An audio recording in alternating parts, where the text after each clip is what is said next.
Magandang araw Pilipinas! Para sa ating pamilya, maging mapagmatsyag sa mga buwaya. Narito po ulit ang update natin para sa lagay ng ating panahon. Ngayong araw ng hapon ng September 30, 2025.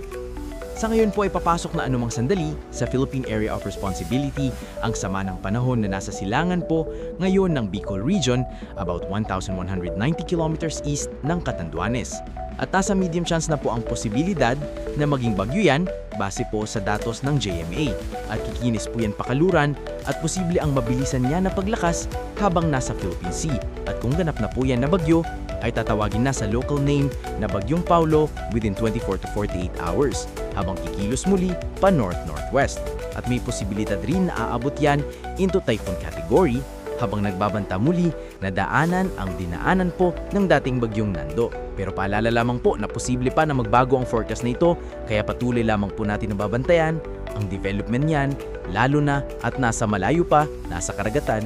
At sa lagay ng ating panahon ngayong hapon ay nakakaranas ng maulap na kalangitan with isolated rains, dulot ng umalocalized thunderstorm ay ilang bahagi ng Ilocos Region, Cordillera, Cagayan Valley, Central Luzon, Metro Manila, Calabarzon, ilang bahagi ng Bicol Region, Mimaropa, Negros, sa may northern part, Cebu, ilang bahagi ng Bohol, Leyte, Samar Provinces, Sulu Archipelago, Northern Mindanao, Caraga, Davao Region, at Soc-Sargen.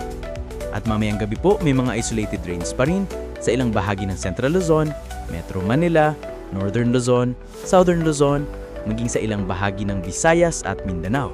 Kaya mag-iingat pa rin po tayo sa posibleng mga banta pa rin ng pagbaha at pagguho ng lupa.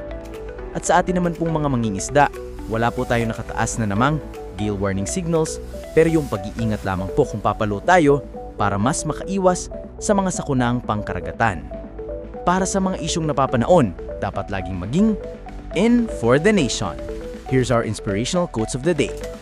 Ang tagumpay ay hindi nasusukat sa bilis ng pagdating, kundi sa tibay ng loob sa paglalakbay. Isumbong ang mga buwaya. Ingat kabayan!